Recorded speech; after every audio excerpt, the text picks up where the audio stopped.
ആഗോള ഡിജിറ്റൽ ലോകത്തിന്റെ ജീവനാഡിയായിട്ടുള്ള ഇന്റർനെറ്റ് കേബിളുകൾ, അതായത് ഹോർമൂസിലൂടെ യൂറോപ്പിനെയും ഏഷ്യയെയും കണക്ട് ചെയ്യുന്ന ഇന്റർനെറ്റ് കേബിളുകളിൽ പിടിമുറുക്കാനാണ് ഇറാൻ ഇപ്പൊ ശ്രമിക്കുന്നത് എന്നുള്ളതാണ്. ഇറാന്റെ ഒരു വാർ സ്ട്രാറ്റജി അല്ലെങ്കിൽ വാർ ടാക്ടിക്സ് നോക്കണം എങ്ങനെയാണെന്നുള്ളത്.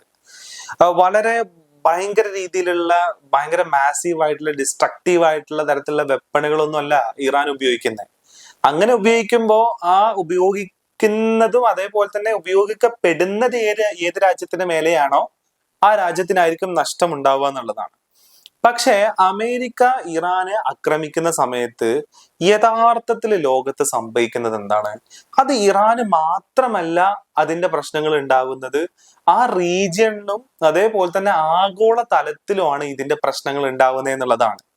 ആ രീതിയിലാണ് ഇറാന്റെ സ്ട്രാറ്റജിയും ഇറാന്റെ ടാക്ടിക്സും വർക്ക് ചെയ്യുന്നത്. അതായത് ലോക വിപണിയിലോട്ട് ഓയിൽ ഒഴുകുന്ന, ഫെർട്ടിലൈസേഴ്സ് ഒഴുകുന്ന, LNG ഗ്യാസ് ഒഴുകുന്ന ഒരു പ്രധാനപ്പെട്ട എക്കണോമിക് സ്ട്രൈറ്റിനെ അല്ലെങ്കിൽ ഒരു എക്കണോമിക് പാതേനെ, ഒരു കപ്പൽ ചാലിനെ അങ്ങനെ അങ്ങ് ബ്ലോക്ക് ചെയ്യുകയും അങ്ങനെ അങ്ങ് പിടിച്ചു വെക്കുകയാണ് ചെയ്തത്. അതോടുകൂടെ എന്താ യഥാർത്ഥത്തിൽ സംഭവിച്ചേ? ലോകത്തില് പെട്രോളിന്റെയും ഡീസലിന്റെയും വില കൂടി. അതേപോലെ തന്നെ കൃഷി ചെയ്യാൻ ആവശ്യമായിട്ടുള്ള ഫെർട്ടിലൈസേഴ്സ് ലോകരാജ്യങ്ങൾക്ക് കിട്ടാതെയായി. സാധനങ്ങളുടെ വില വർദ്ധിച്ചു. മിഡിൽ ക്ലാസ്സിന് നിലനിൽക്കാൻ പറ്റാത്ത അവസ്ഥയിലോട്ട് മാറി. അല്ലെ? നിങ്ങൾ കൂടുതൽ ടൂർ പോകരുത്, നിങ്ങൾ കൂടുതൽ സ്വർണം വാങ്ങരുത് എന്നുള്ളതാണ് നമ്മുടെ പ്രധാനമന്ത്രി ഇപ്പോ നമ്മോട് പറഞ്ഞിരിക്കുന്നത്. ആ രീതിയിൽ ഞങ്ങളെ തൊട്ട് കഴിഞ്ഞു കഴിഞ്ഞാല് സഫർ ചെയ്യുന്നത് ഞങ്ങൾ മാത്രമായിരിക്കത്തില്ല, ലോകം മൊത്തം സഫർ ചെയ്യുന്ന പറഞ്ഞേ. അതിന്റെ അടുത്ത സ്റ്റെപ്പാണ് ഇറാൻ ഇപ്പൊ എടുക്കാൻ വേണ്ടിയിട്ട് ഉദ്ദേശിക്കുന്നത് എന്നുള്ളതാണ്. ഇത് ഏകദേശം അത്യന്തം ഡേഞ്ചർ ആയിട്ടുള്ള ഒരു സ്റ്റെപ്പ് കൂടിയാണ്. അതായത് ആഗോള ഡിജിറ്റൽ ലോകത്തിന്റെ ജീവനാഡിയായിട്ടുള്ള ഹോർമൂസിലൂടെ പോകുന്ന ഇന്റർനെറ്റ് കേബിളുകളെ പിടിച്ചടക്കാൻ വേണ്ടിയിട്ടാണ് യഥാർത്ഥത്തിൽ ഇറാൻ ഇപ്പൊ ശ്രമിക്കുന്നത് എന്നുള്ളതാണ്. അപ്പൊ സാധാരണ മൊബൈലിൽ വൈഫൈ ഉപയോഗിക്കുന്ന, റൂട്ടേഴ്സ് ഇന്ന് വൈഫൈ ഉപയോഗിക്കുന്ന നമുക്കൊരു സംശയം വരും, കേബിളുകൾ വഴി അതായത് പണ്ട് ടെലിഫോൺ ഒക്കെ വീട്ടിലുണ്ടായിരുന്ന സമയത്ത് ടെലിഫോൺ എക്സ്ചേഞ്ചിന്റെ കേബിളുകൾ വഴി ഫോൺ നമ്മുടെ വീട്ടിലെ ഫോണിലോട്ട് കണക്ട് ചെയ്യുന്നത് പോലെ ഇതെന്താ ഈ പറയുന്ന ഇറാൻ എന്നും അല്ലെങ്കിൽ ഈ പറയുന്ന UAE എന്നൊക്കെയുള്ള ഒരു കേബിൾ വഴിയാണോ ഇന്റർനെറ്റ് ഇന്ത്യയിലേക്ക് കണക്ട് ചെയ്തേക്കുന്നതെന്ന് ചോദിച്ചു കഴിഞ്ഞാൽ അതേ എന്നുള്ളത് തന്നെയാണ് ഉത്തരം. അതായത് ലോകത്തിൽ ഇപ്പോ ഈ പറയുന്ന ഇന്ത്യയിൽ നിന്ന് UAE-ലോട്ടും അതേപോലെ തന്നെ അങ്ങനെ പല തരത്തില് സബ്മറൈൻ കേബിളുകൾ, അതായത് കടലിനടിയിലൂടെ കടൽ ബെഡിലൂടെ ഇട്ടിരിക്കുന്ന കേബിളുകൾ വഴിയാണ് യഥാർത്ഥത്തില് നമ്മൾ ഇന്റർനെറ്റ് ഇന്ന് ആക്സസ് ചെയ്തുകൊണ്ടിരിക്കുന്നത്. ഇപ്പൊ ഇന്ത്യയിലാണെന്നുണ്ടെങ്കിൽ തൂത്തുക്കുടി, കൊച്ചി, ട്രിവാൻഡ്രം, മുംബൈ പോലെയുള്ള സ്ഥലങ്ങളിലോട്ടാണ് ഈ ആഗോള തലത്തില് ഇന്ത്യയുമായിട്ട് കണക്ട് ചെയ്യുന്ന രീതിയിലുള്ള ഇന്റർനെറ്റ് കേബിളുകൾ കടന്നു വരുന്നത്. അപ്പൊ നമുക്കൊരു സംശയം തോന്നും, എങ്ങനെ? ഇപ്പോ അമേരിക്കയില് ഇപ്പോ ഈ പറയുന്ന ട്രംപിന്റെ ഒക്കെ വീഡിയോസ്, യൂട്യൂബിൽ വരുന്ന വീഡിയോസ് അപ്ലോഡ് ചെയ്യപ്പെടുന്നത് അമേരിക്കയിലാണല്ലോ. അപ്പൊ അമേരിക്കയിൽ അപ്ലോഡ് ചെയ്തിട്ടുള്ള ഒരു വീഡിയോനെ, അമേരിക്കയിലുള്ള യൂട്യൂബിന്റെ ഒരു സെർവറിലോട്ട് അപ്ലോഡ് ചെയ്തിട്ടുള്ള വീഡിയോനെ നമ്മുടെ മൊബൈലിൽ ഇവിടുന്ന് ഡയറക്ട്ലി ആ സെർവറിലോട്ട് കേബിൾ വഴി കണക്ട് ചെയ്തിട്ടാണോ നമ്മൾ അവിടെ പോയിട്ടാണോ കാണുന്നതെന്ന് ചോദിച്ചു കഴിഞ്ഞാല് ഏകദേശമൊക്കെ അങ്ങനെ തന്നെയാണ് കാണുന്നത് എന്നുള്ളതാണ് പറയാനുള്ളത്. അതായത് ഇപ്പൊ കൊച്ചിയിലുള്ള ഈ പറയുന്ന ലാൻഡിംഗ് സ്റ്റേഷനിലോട്ട്, അതായത് ഇപ്പൊ UAE-ന്ന് വരുന്ന ഒരു ഇന്റർനെറ്റ് കേബിൾ, ഇന്ത്യയിലോട്ട് വരുന്ന ഒരു ഇന്റർനെറ്റ് കേബിള് കൊച്ചിയിലുള്ള ഒരു ലാൻഡിംഗ് സ്റ്റേഷനിലോട്ട് വരുന്നു. ആ ലാൻഡിംഗ് സ്റ്റേഷനിലോട്ട് വരുന്ന ഇന്റർനെറ്റിനെ അവിടെ നിന്നും ടവറുകൾ ഉപയോഗിച്ചും അതേപോലെ തന്നെ കേബിൾ കണക്ഷനുകൾ ഉപയോഗിച്ചും റൂട്ടറുകൾ ഉപയോഗിച്ചിട്ടൊക്കെ നമ്മുടെ വീട്ടിലുള്ള കമ്പ്യൂട്ടറിലേക്കും അതേപോലെ തന്നെ ലാപ്ടോപ്പിലേക്കൊക്കെ എത്തിക്കുന്ന കമ്പനികളാണ് ഈ പറയുന്ന ജിയോ, എയർടെൽ, അതേപോലെ തന്നെ BSNL, VI പോലെയുള്ള കമ്പനികൾ. അതായത് അവർക്ക് അവിടെ കൊച്ചിയിൽ ലാൻഡ് ചെയ്യുന്ന ഈ കേബിളിൽ നിന്നുള്ള ഇന്റർനെറ്റിനെ നമ്മുടെ മൊബൈലുകളിലേക്ക് എത്തിക്കണം എന്നുണ്ടെങ്കിൽ അവർക്ക് ടവറുകൾ ആവശ്യമാണ്, അവർക്ക് സെർവറുകൾ ആവശ്യമാണ്, അവർക്ക് പവർ സപ്ലൈ ആവശ്യമാണ്, അതേപോലെ തന്നെ അവർക്ക് റൂട്ടറുകളും കേബിളുകളും ഒക്കെ ആവശ്യമാണ്.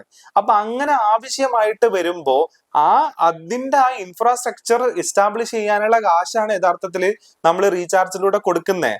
അത് മാത്രമല്ല ഈ പറയുന്ന ടവറിലൂടെ സിഗ്നൽ വഴി മൊബൈലിലോട്ട് ഒരു സിഗ്നൽ കിട്ടണം എന്നുണ്ടെങ്കിൽ, നമുക്ക് റേഞ്ച് കിട്ടുക എന്ന് പറയുമല്ലോ, ആ സിഗ്നൽ നമ്മുടെ മൊബൈലിലോട്ട് കിട്ടണം എന്നുണ്ടെങ്കിൽ സെൻട്രൽ ഗവൺമെന്റിന്റെ കയ്യിലുള്ള സ്പെക്ട്രങ്ങൾ ഈ മൊബൈൽ കമ്പനീസ് യൂസ് ചെയ്യണം. ആ സ്പെക്ട്രം മൊബൈൽ കമ്പനികൾ യഥാർത്ഥത്തിൽ കാശ് കൊടുത്തിട്ടാണ് വാങ്ങിക്കുന്നത്. അങ്ങനെ കാശ് കൊടുത്ത് വാങ്ങിക്കുന്ന സ്പെക്ട്രമാണ് നമ്മുടെ കയ്യിൽ നിന്നും 300-200 രൂപ ഒക്കെ കൊടുത്തിട്ട് ആ സ്പെക്ട്രത്തിലൂടെയാണ് നമുക്ക് ഇന്റർനെറ്റ് കിട്ടുന്നത്. അപ്പൊ യഥാർത്ഥത്തിൽ ഇവിടെ സംഭവിക്കുന്നത്, ലോകത്തിനെ മൊത്തത്തിൽ ഈ പറയുന്ന സാറ്റലൈറ്റുകൾ ഉപയോഗിച്ചിട്ടോ അല്ലെങ്കിൽ ലോകം മൊത്തം ഒരു വൈഫൈ കണക്ഷനിലും ഒന്നുമല്ല ഇന്റർനെറ്റ് ആക്സസ് ചെയ്തുകൊണ്ടിരിക്കുന്നത്. ഇതെല്ലാം ഒരു കേബിൾ വഴി കണക്റ്റഡ് ആണെന്നുള്ളതാണ് ഇതിലെ സത്യം. ഇപ്പോ US അപ്ലോഡ് ചെയ്യപ്പെടുന്ന ഒരു നെറ്റ്ഫ്ലിക്സിന്റെ സീരീസ്, അപ്പൊ ഞാൻ ഇവിടെ എന്റെ ലാപ്ടോപ്പിൽ ഞാൻ നെറ്റ്ഫ്ലിക്സ് ഓൺ ആക്കുന്ന സമയത്ത് എന്റെ ലാപ്ടോപ്പിലേക്ക് കണക്ട് ചെയ്തിട്ടുള്ള സിഗ്നൽ ഇപ്പൊ എയർടെൽ ആണെന്നുണ്ടെങ്കിൽ, ആ എയർടെലിന്റെ ഡാറ്റ സെന്ററിലോട്ട് ഈ പറയുന്ന കൊച്ചി ലാൻഡിംഗ് സ്റ്റേഷനിൽ നിന്ന് ഒരു കണക്ഷൻ പോയിരിക്കുകയും ആ കണക്ഷൻ ത്രൂ ഞാൻ നേരെ കേബിൾ വഴി അമേരിക്കയിലെ നെറ്റ്ഫ്ലിക്സിന്റെ സെർവർ ആണോ ആക്സസ് ചെയ്യുന്നതെന്ന് ചോദിച്ചു കഴിഞ്ഞാല്, മുൻകാലങ്ങളിൽ അങ്ങനെ ആയിരുന്നു. പക്ഷെ ഇപ്പൊ അവരങ്ങനെയല്ല ചെയ്യുന്നത്. പകരം ഇന്ത്യയിൽ പല സ്ഥലങ്ങളിലും നെറ്റ്ഫ്ലിക്സിന് തന്നെ ഡാറ്റാ സെന്ററുകൾ ഉണ്ട്, അല്ലെങ്കിൽ സെർവർ സ്റ്റേഷൻസ് ഉണ്ട്. യൂട്യൂബിന് അത്തരത്തിലുള്ള സെർവർ സ്റ്റേഷൻസ് ഉണ്ട്. അപ്പോ അമേരിക്കയിൽ നിന്നുള്ള ഒരു വീഡിയോ അമേരിക്കയിൽ അപ്ലോഡ് ചെയ്തിട്ടുള്ള ഒരു ഹോളിവുഡ് സിനിമ, ആ ഹോളിവുഡ് സിനിമ ഈ കടലിനടിയിലുള്ള കേബിളുകൾ വഴി ഇന്ത്യയിലുള്ള നെറ്റ്ഫ്ലിക്സിന്റെ സെർവറിലോട്ട് ഇവര് കോപ്പി ചെയ്യാണ് ചെയ്യുന്നത്. നമ്മൾ ഇവിടെ നിന്ന് ആക്സസ് ചെയ്യുമ്പോൾ ആ കോപ്പി ചെയ്ത ഫയലിനെ ഇന്ത്യയിലുള്ള സെർവറിലാണ് നമ്മൾ യഥാർത്ഥത്തിൽ ആക്സസ് ചെയ്യുന്നത് എന്നുള്ളതാണ്.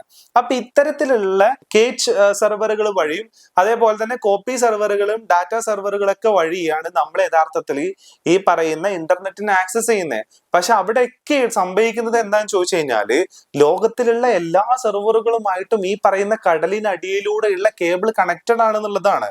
അപ്പൊ ഇത്തരത്തിലുള്ള കേജ് സെർവറുകൾ ഉപയോഗിക്കുന്നത് ഈ വീഡിയോസ് അപ്ലോഡ് ചെയ്യാനും വീഡിയോസ് കാണാനൊക്കെ ആണെന്നുണ്ടെങ്കിൽ, ഈ പറയുന്ന ട്രേഡിലോട്ട് വരുന്ന സമയത്ത്, മണി ട്രാൻസ്ഫറിലോട്ട് വരുന്ന സമയത്ത്, ഇത്തരം കാര്യങ്ങളിലോട്ടൊക്കെ വരുന്ന സമയത്ത് യഥാർത്ഥത്തിൽ ഡയറക്റ്റ് കണക്ഷൻ ആണ് യഥാർത്ഥത്തിൽ വരുന്നത് എന്നുള്ളതാണ്.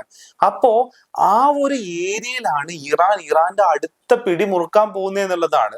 ഹോർമൂസിലൂടെ വരുന്ന എല്ലാ കമ്മ്യൂണിക്കേഷനെയും എല്ലാ ഡാറ്റേനെയും കൺട്രോൾ ചെയ്യുന്ന ലെവലിലോട്ട് ഈ കാര്യങ്ങൾ മാറുകയാണെന്നുള്ളതാണ്. ലോകത്തില് ഈ ഡാറ്റ ട്രാൻസ്ഫറിങ്ങില് ഭീമന്മാരായിട്ടുള്ള ആൾക്കാർ എന്ന് പറയുന്നത് ഗൂഗിൾ ഉണ്ട്, മെറ്റ ഉണ്ട്, ആമസോൺ ഉണ്ട്. ഇവരുടെയൊക്കെ ഇവരിട്ടിട്ടുള്ള കേബിളുകൾ ഉണ്ട്. അതേപോലെ തന്നെ കൺസോർഷ്യംസ്, അതായത് പല രാജ്യങ്ങളിലെ പല കമ്പനീസുകൾ കൂടി ചേർന്നിട്ടുള്ള കൺസോർഷ്യംസ് ഇട്ടിട്ടുള്ള കേബിളുകൾ ഉണ്ട്. അപ്പൊ ഈ കേബിളുകളെല്ലാം പിടിമുറുക്കാൻ പോവാന്ന് പറഞ്ഞു കഴിഞ്ഞാല് ആഗോള കമ്മ്യൂണിക്കേഷന്റെ നട്ടല് തന്നെ ഇറാൻ കയറി പിടിക്കുന്ന രീതിയിലോട്ട് കാര്യങ്ങൾ മാറുന്നു എന്നുള്ളതാണ്. അപ്പൊ ഈ ലോകത്ത് നടക്കുന്ന ട്രില്യൺ ഒന്നും പറയാൻ പറ്റത്തില്ല, അതിന്റെ നമ്പർ പറയാൻ പറ്റുമെന്ന് എനിക്കറിഞ്ഞൂടാ.